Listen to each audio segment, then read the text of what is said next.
Entonces estabas ahí en la universidad en Canadá ¿Verdad? y ibas a hablar con estos estudiantes. Rentamos un lugar fuera del campus a última hora porque no podíamos venir a la universidad. Nos encontramos con aproximadamente 40 manifestantes. 2 de ellos se lanzaron hacia mí. Uno de ellos tenía una broca. Rompió el perímetro, entró y me golpeó en la cara. Sin policías a la vista, fui a la cámara y dije, invadieron propiedad privada, vandalizaron y rompieron nuestro perímetro. Ahora los saco. Y así lo hice. Hola, soy Daniel Simán. Gracias por estar de nuevo en Straight Up. A menudo hablo del octavo frente, ese frente que no es el que Israel enfrenta en el terreno. Aquí con Gaza, Líbano, Judea y Samaria, Siria, Irak, los hutíes, Irán. El octavo frente, como siempre he mencionado, es ese frente de la guerra cognitiva o lo que a veces llamamos Hasbara. Pero es ese lugar donde estamos enfrentando las presiones internacionales sobre Israel. Se ve en medios, redes sociales, etcétera, pero también implica presencia física en el terreno. Ocurre en el terreno, generalmente en sus áreas: Canadá, Estados Unidos, Europa, Australia, Sudáfrica. En todos estos lugares, las comunidades judías enfrentan a los mismos terroristas que luchan contra nosotros aquí, combatiéndolos también en sus países. ¿Quiénes son las botas en el terreno en su situación? Son sus propios hijos, sus hijos que van a la universidad, sus hijos que asisten a las universidades, sus hijos que se enfrentan a los hijos y a veces a los mayores, que son sus profesores, doctores, etcétera, en las universidades. Todos ellos se están uniendo con los elementos terroristas, los elementos yihadistas que están tratando de perturbar sus vidas en el extranjero solo por ser judíos, ni siquiera por ser simpatizantes de Israel. Basta con que sean judíos y les están haciendo la vida miserable allá. Así que quería enfocarme en esto hoy, en este aspecto, porque la semana pasada creo que muchos de nosotros vimos este incidente en Canadá, donde un grupo de estudiantes judíos pro-Israel tuvo una reunión y una vez más los pro-árabes, pro-palestinos, como se hacen llamar, pro-resistencia, aparecieron para interrumpir el evento que estaban realizando los estudiantes pro-Israel. Y esta vez se volvió físico. O la persona ahí, un joven, un israelí, que estaba ahí para hablar con ellos, no se quedó sentado permitiendo que abusaran de los estudiantes judíos, pero los echó de ahí. Este era un evento privado que no estaba abierto al público. Invadieron el área, fueron abusivos, ellos fueron quienes vinieron a interrumpir el evento y usaron violencia física. Suena muy similar a lo que vivimos aquí. Y otra vez, los judíos. Se señala a los judíos y al israelí que se encargó de asegurarse de que los otros estudiantes judíos no fueran amenazados por estas personas. Así que mi invitado de hoy es la persona que fue invitada allá en Canadá y fue invitado por los estudiantes judíos, Jonathan Cartón, quien es israelí. Y él está aquí hoy acompañándonos en Straight Up. Gracias por estar con nosotros hoy. Gracias por invitarme, Daniel. Lo aprecio. No, es un placer para nosotros. Así que cuéntanos un poco sobre ti. Obviamente estás hablando. Está claro que no eres el israelí promedio. No tienes acento israelí. ¿De dónde eres? ¿Qué te trajo a Israel? Nací y crecí en Estados Unidos. Si retrocedes, todas nuestras familias eran originarias de esta tierra. Llegué a Israel a los 19 años. Lamentablemente, Hamas, por la brigada Saldin al-Qassam, secuestró y asesinó a mi tío Shona de Sechón y Bocha, Aquí en Israel. aquí en Israel, y nos lo arrebataron demasiado joven. Lo buscamos 7 meses. Los terroristas lo torturaron hasta matarlo y lo enterraron en 2 sitios. Crecí con esta historia y cada verano volvía a Israel para un memorial y un maratón en bicicleta. Teníamos una sinagoga y un Torá en su honor, en su memoria. Y así fue como aprendí sobre Israel a través de la conmemoración de mi tío y mi conexión con Yad Vashem. Mis abuelos, ambos sobrevivientes, y mi padre formaban parte de la Junta de la Sociedad Americana para Yad Vashem. Así que yo sabía todo sobre el país. Y cuando tenía 18 años quería ver si me iría bien en una meritocracia, en lugar de haber logrado todo por mis padres y sus antecedentes. Llegué a Israel, me lesioné y me asignaron a unidades de inteligencia llamadas OFA, Viniste como soldado solitario. como soldado solitario, como muchos jóvenes estadounidenses, hombres y mujeres que hacen eso. Buen trabajo, te uniste y saliste herido. Me lesioné en servicio, luego trabajé años en inteligencia antes de regresar a Estados Unidos al terminar mi servicio. Estudié en la Universidad de Columbia, donde viví mi propia guerra, el octavo frente, como él lo expresó. De hecho, mi profesor Youssef Mossad apoyó a la brigada Isel Dinel Qassam, que es la misma brigada militar de Zurif, Juliet Zurif, que secuestró y torturó a mi tío hasta la muerte. Presenté una demanda colectiva, una Saxon, una queja ante la Oficina de Derechos Civiles y demandamos a la Universidad de Columbia. Fue la primera prueba del título 7 de Trump. Creo que el término es que él tenía una orden ejecutiva, si no me equivoco. Fue una prueba de esa orden. Primero se probó en tribunales. Tras terminar en Columbia, ayudé a startups israelíes a entrar al mercado estadounidense. Tuve una consultoría que luego evolucionó al capital de riesgo. Finalmente culminé en el grupo IFTAC, una organización que ayudaba e invertía en startups israelíes para entrar al mercado estadounidense. Tuvimos 2 rondas bastante exitosas. Y eventualmente, la guerra en 2023 me trajo de regreso a Israel. Vendí la parte de General Partner de mi fondo, regresé y volví a mi unidad. En ese momento estaba en Argentina. Eres uno de esos muchos israelíes que, Sí. en las guerras, la mayoría huye, pero los israelíes suelen regresar. Tú eras uno de ellos. Aterrizaron más vuelos que los que despegaron ese mes. Es la única vez en la historia moderna que en guerra más civiles regresan que huyen.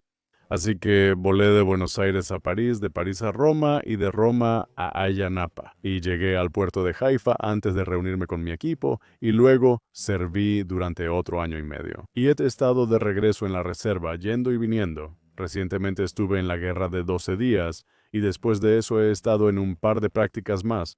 Actualmente trabajo tiempo completo en OAS como director en OSITA Ventures, empresa de tecnología de defensa de doble uso. Entonces, ¿qué te trajo a Canadá? No fue casualidad que estuvieras ahí ese día. Fuiste invitado por los estudiantes, la Organización para el Orden de Israel. Ellos trabajan en todo Estados Unidos, especialmente en los campus, estando en la primera línea. ¿Para qué te llevaron ese día? Así que me llevaron para hablar sobre el Ichón Olivocha de mi tío, para hablar sobre mi tiempo durante la guerra, para hablar de resiliencia nacional y parte de la infraestructura crítica que necesitamos económicamente para mantener nuestra hegemonía en la región.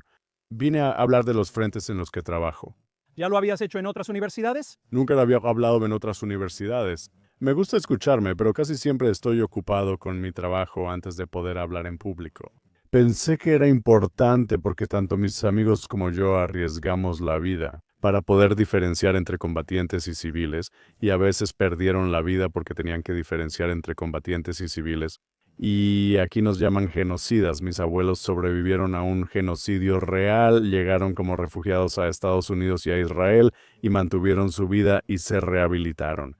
Ese término es muy sensible para nosotros, así que nos llamen genocidas. Cuando arriesgué mi vida para diferenciar entre los dos, tuve que ir y decir, esto no es correcto, lo vi, no es el caso.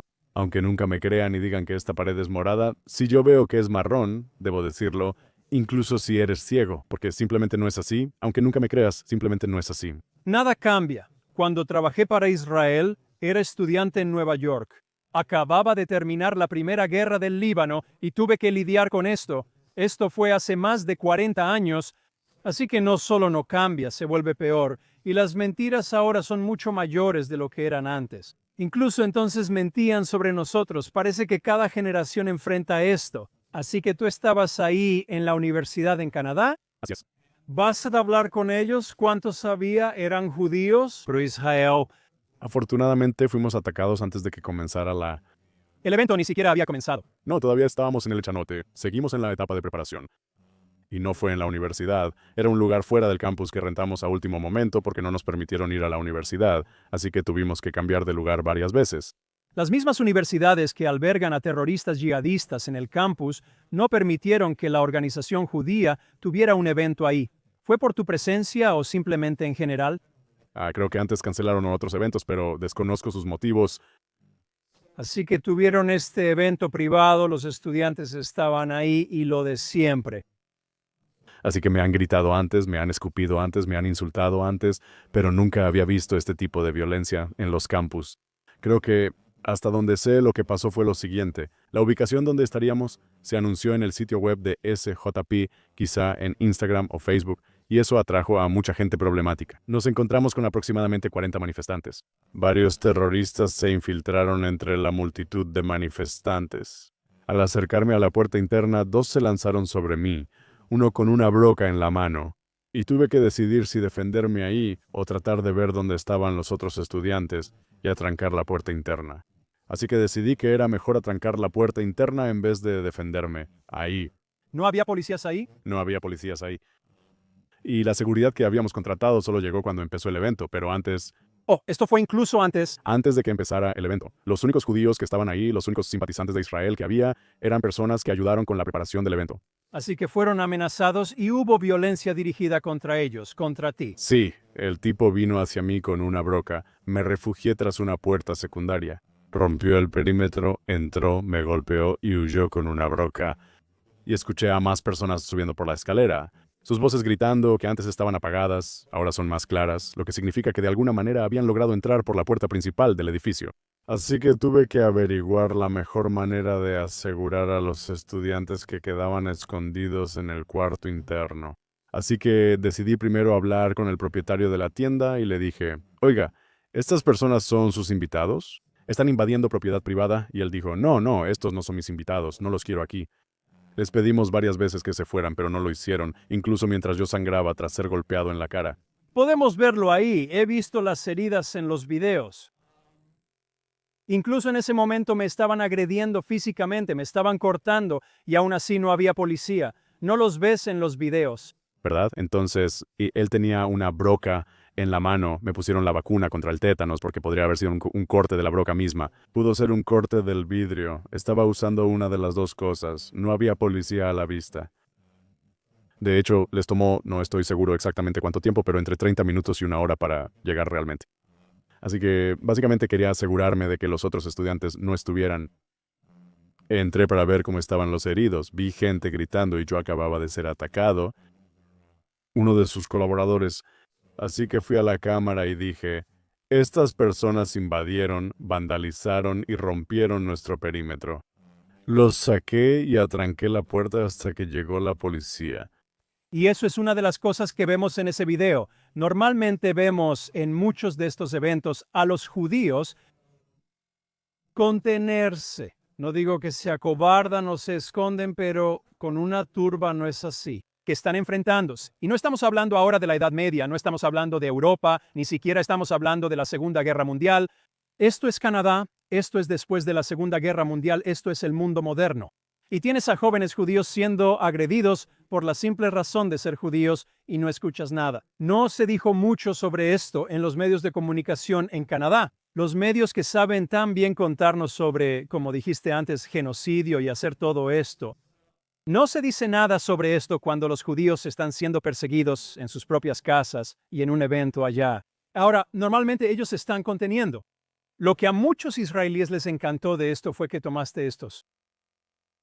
No quiero decir la palabra, pero cualquiera de ustedes puede entender la palabra en la que estoy pensando. Eso se puede censurar si la digo. Agarras estos y los echas de ahí a patadas. No los pateaste, solo los sacaste. Fue maravilloso verlo. Y de repente, estos grandes héroes estaban quejándose y acobardándose. Para mí esto fue lo mejor en años. Judíos defendiéndose. ¿Cómo reaccionaron los jóvenes judíos? No quiero decir niños, pero para mí lo son. ¿Cómo reaccionaron esos chicos al ver eso? Ambos lados. He recibido miles de mensajes. Nunca pensé que esto se haría tan viral. Para mí que un judío se defienda es común. Vivo en Israel y mis abuelos fueron partisanos y mis padres formaron parte del ejército israelí.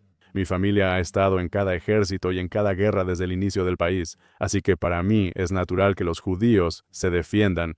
Pero creo que en la diáspora, la idea de que puedes darte permiso para defenderte, para aprender a defenderte, es relativamente novedosa. Recibí miles de comentarios y solicitudes sobre cómo aprender a defenderse. La policía y el ejército son excelentes en tus países, pero también debes cuidar tu alma. Está en la Torá. Algo así, pero esencialmente tienes que proteger tu propia alma antes que nada. Así que creo que también querían aprender a defenderse.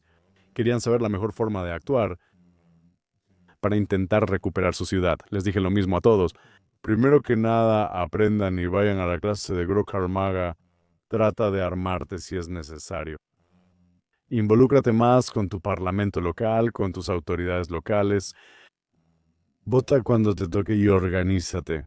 Todos tienen una habilidad particular con la que crecieron, que tienen este chukat especial para hacer. Tal vez. Puede ser artista, científico o financiero, pero cada uno tiene su habilidad particular para ayudar al Amir a hacer que esa habilidad sea relativa o relevante para la causa pro-Israel. Si no piensas defenderte y luchar por tu ciudad, mejor regresa a casa, a Israel. Eso fue lo que les dije a todos. También recibí muchas amenazas de muerte, algunas muy creativas. Incluso llegué a admirarlos por eso. Muchas amenazas de muerte interesantes y divertidas, pero nada nuevo. Y creo que la razón por la que se volvió viral es porque por primera vez en mucho tiempo la gente entiende que no es un juego, que la gente está muriendo día tras día. Y aunque puede haber idiotas útiles en el lugar que fueron fácilmente manipulados y que piensan que esto es como un juego de gato, yo entro y desfilo aquí, tú vas y gritas allá. Esto es la vida real. Y cuando atacas a un grupo de judíos y los agredes, necesitas entender eso. Descubrirás por qué hemos sobrevivido 5000 años. No somos judíos con la vaca de rodillas. Eso es genial. Y mientras tanto, las autoridades en Canadá detuvieron a estas personas. Tomaron a las primeras 5 personas que lograron detener. Fue el mismo día, durante el mismo día. Unos días después se encontraron al mismo tipo que me atacó. ¿Fue por grabaciones o fue que o los cobardes dieron los nombres? No sé exactamente cómo lo encontraron. Es una gran pregunta, me encantaría saberlo, pero al parecer ya tenía varios arrestos previos. Y ¿Es canadiense o mexicano de nacimiento? es canadiense y se llama Kabil, algo así, Kabil, está bien. como sea que se llame. Sí. Sí, lo atraparon y espero que siga tras las rejas. Fue asalto agravado con arma mortal, un delito grave. No estoy seguro de los parámetros legales en Canadá, solo sé que son menos estrictos que en Estados Unidos. Pero espero que o lo rehabiliten o lo aparten para que no sea un peligro para la sociedad. Bueno, esto es, ya sabes, Canadá. Lo que no entienden es que los judíos son una minoría ahí y en Estados Unidos y en Europa. Y también he mencionado esto en mis podcasts anteriores, que la única minoría en Medio Oriente que ha podido enfrentarse a los musulmanes son los judíos, porque todas las demás minorías en esta zona son perseguidas. Y lo que no pueden hacer aquí, los musulmanes lo están haciendo en otros países, en sus países, se están aprovechando del hecho de que los judíos no pueden defenderse ahí. De pronto se vuelven héroes junto a los idiotas útiles que los apoyan. Y esto no es nada, ya sabes, son muy valientes cuando tienen la oportunidad, igual que el 7 de octubre, cuando no había nada que los detuviera, fueron muy valientes. En menos de 48 horas otra vez fueron víctimas. En Canadá, cuando están juntos en grupo, o en Estados Unidos, donde van a estos campus y sienten que tienen el apoyo local, no buscan promover la paz ni que convivamos, simplemente actúan como lo hacen en el Medio Oriente y el mundo musulmán, se reprime a quienes se oponen al Islam. Estoy de acuerdo con casi todo lo que dices, solo que yo cambiaría una cosa, no creo que sea la religión del Islam o la gente musulmana la que anda haciendo esto las 24 horas del día, 7 días a la semana. Creo que es una forma radical y una interpretación radical de esa religión. El problema es cuando hay 2.000 millones de personas que siguen esa religión de forma radical. Eso es lo que sucede. Aunque sea un porcentaje de la población, sigue siendo una porción significativa de personas, especialmente en comparación con nuestro número que es de 15 millones a nivel internacional.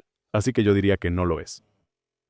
Quiero decir, tuve personas musulmanas que sirvieron conmigo en el ejército, también tengo personas aquí en el parlamento que son musulmanas, así que no diría que es, yo diría que es una interpretación radical de una religión que no pasó por el periodo de la Ilustración como lo hizo el cristianismo. El cristianismo también tuvo cruzadas y fue tribalista y nacionalista en ciertos momentos. Solo diría que no es un problema musulmán, sino de nacionalismo árabe permeado. Y los armenios lucharon contra el nacionalismo árabe, los chipriotas lucharon contra el nacionalismo árabe, los andaluces en el sur de España lucharon contra el nacionalismo árabe. Así que estoy de acuerdo contigo en que es una ideología que permea muchas culturas y que, a lo largo de la historia, se ha luchado para contenerla. Pero no creo que los judíos sean los únicos que están luchando contra esto, ni que sean los únicos que han tenido éxito. No hemos tenido éxito en esta era. Así que también hay puntos intermedios. Solo quiero señalar que estoy de acuerdo contigo en los puntos mencionados, pero hay una diferencia con los demás. Y con el Islam, si aceptas el Islam, no hay aceptación para nadie que no sea musulmán. Ellos son el enemigo y deben ser aniquilados, sin importar tu nivel. Puedes ser una buena persona o un buen musulmán. Y tengo algunos amigos musulmanes y tengo algunas personas que conocí a través de las redes sociales que ahora han migrado. Y me alegra mucho que hayan salido de los lugares en los que estaban. Pero al final del día, los verdaderos creyentes, y de eso es de lo que estamos hablando, no es una minoría entre ellos, es la religión misma la que impulsa eso. Y ese es parte del problema. Occidente no entiende eso. Creo que no son los verdaderos creyentes del Islam los que nos están matando. Quienes creen mal son los que malinterpretan algunas cosas hermosas de su religión. Ellos tienen este concepto de Durba al-Harbin, Duba el-Salam. Mi madre es marroquí, hablo árabe, he vivido en Marruecos durante varios meses. Las personas que lo malinterpretan creen que ahora deben conquistar todo el mundo y hacer la yihad físicamente y matar a todos los infieles. Lamentablemente, esa es la lucha diaria que enfrentamos. Algunos malinterpretan un texto que puede ser hermoso, con partes buenas y malas. El Corán menciona, ven, hay un judío detrás de mí. Ven y mátalo. El árbol y la piedra lo dirán. También practican tiquía. ¿El día en que te señalarán? Pero en el judaísmo también tenemos áreas donde decimos que tenemos que apedrear a los adúlteros y que en algún momento tenemos que tomar a un Ben, Soleil Muer, un niño, llevarlo al Mikdash y matarlo. Así que cada religión tiene sus extremos locos. La cosa es que nosotros no lo interpretamos de esa manera. Tomamos las partes que son relevantes para la comunidad colectiva y disfrutamos esas partes. Y realmente no le damos tanta importancia a las partes más locas. Lo contrario se puede decir sobre eso, ¿no? En mi opinión, al menos sobre esa cultura, ¿me crees? Así que, de nuevo, no tengo ningún problema. Tenemos que diferenciar entre la religión y la práctica radical. Te dejé seguir, pero esto no era parte de nuestra charla. ¿Cuál es el punto? Pero me gusta el hecho de que en medio de esto estamos lidiando con una situación muy seria. Tú que has estado involucrado en eso y tú que perdiste seres queridos. ¿En algún momento sientes que es necesario decir algo bueno sobre ellos y señalar lo bueno que tenían? Te concentras en eso, incluso en una discusión. Y decidí dejar esto porque creo que refleja mucho la diferencia entre nosotros y ellos. Ahora, sí lucharemos la batalla y si tenemos que hacerlo nos defenderemos, pero no les quitamos su humanidad. Por supuesto que no. De hecho, te voy a dar algo interesante, pero tal vez pueda hacerte una pregunta por variar. ¿Conoces el dilema del tranvía? ¿Qué es eso? ¿El dilema del tranvía? Básicamente, si estás en un tranvía, estás en un tren, y de repente hay 5 personas en las vías y tienes que decidir, ¿hago nada y dejo que las 5 personas sean atropelladas? ¿O giro a la izquierda con las vías y mato a una persona? Cuando estaba en inteligencia, me hicieron esta pregunta. No importa si no haces nada y mueren 5 personas o giras a la izquierda y muere una. Lo importante es la pregunta de seguimiento, parecida al problema del tranvía. Estás en un puente, debajo pasa un tren y en las vías hay 5 personas. Puedes no hacer nada. Puedes cruzar el puente y dejar que el tren atropelle a 5 personas. O ves a este hombre grande mirando desde el puente. Si empujas al hombre grande, él morirá, pero detendrá el tren y salvará a las personas. La pregunta es, ¿empujarías al hombre grande en el segundo escenario o no haces nada? Entonces, lo que quieren averiguar aquí no es si empujas al hombre grande o giras a la derecha. Por lo tanto, si matas activamente a una persona o si no haces nada en ambos escenarios y matas pasivamente a 5 personas. No cuestionan si la indecisión es decisión, sino si valoras la vida igual. Mucha gente dice, giraré a la izquierda y causaré una muerte en el tren, pero nunca empujaría a alguien físicamente, ¿cierto? Porque es difícil, es más concreto de esa manera. Correcto. Al entrar a inteligencia, buscan que valores la vida igual, sin importar el medio, ya sea apuñalar, disparar, matar, bombardear con un dron, un vehículo aéreo no tripulado, un artefacto explosivo improvisado, cualquier método de matar, no sientes que sea más o menos serio en cada medio en particular. Por eso creo que esa es la diferencia entre nosotros y ellos. Solo tomamos en consideración a los individuos que tienen una santidad de la vida y valoramos la importancia de la vida y la muerte en ese sentido, a diferencia de atacar, matar y violar civiles, etc. Es la diferencia entre los valores occidentales y el sistema de valores al que nos enfrentamos hoy. Vaya, esto sí tomó un... Perdón. No, al contrario, me encanta y creo que a nuestros espectadores también les gustará. Tomó una dirección en la que ni siquiera estábamos pensando cuando nos sentamos hoy por primera vez. Pero creo que es muy indicativo de lo que somos y de lo que estamos enfrentando. Son tiempos y preguntas difíciles que debemos abordar todos. Así que este asunto lo terminaste allá con Canadá y ahora estás de regreso aquí. ¿Seguirás apareciendo o ahora serás más reservado? No, haré más apariciones. Después de que me suturaron en el hospital, di otra charla. No me detendré ni tendré miedo. Prefiero morir de pie que vivir de rodillas. Así somos. Seguiré con mi trabajo, ahora enfocado en seguridad nacional. Trabajo para OCE Ventures, que es una empresa de tecnología de defensa de doble uso, y ayudamos a startups israelíes. Desde la serie A hasta la teoría C, participan en tecnología de doble uso. También hay capital privado que construye centros de datos y componentes clave para la revolución de la inteligencia artificial, como semiconductores fotónicos. Lo estamos creando para pasar del lugar 48 en el mundo. Israel tiene la 48ª mayor distribución de semiconductores y chips fotónicos a la 8ª más grande del mundo. Oh, wow. No puedes matarnos si nos necesitas. En eso trabajo ahora. Sí. Jonathan, ¿pudimos seguir adelante? Notamos que no había dirección ni novedades, pero la charla fue excelente. Primero, gracias por estar ahí, por ti y por los jóvenes judíos pro-Israel en Canadá. Espero que todos ellos sirvan como ejemplo. Quiero agradecer a quienes nos están viendo, cuyos hijos están en la universidad, quienes están apoyando a Israel y defendiendo a Israel. Ese frente es tan importante como todos los otros frentes que enfrentamos hoy, y solo cuando enfrentamos esto juntos podemos tener éxito. Suerte para ustedes, gracias por acompañarnos y escucharnos. Nos vemos la próxima semana. Muchas gracias, lo aprecio. Es un placer, gracias.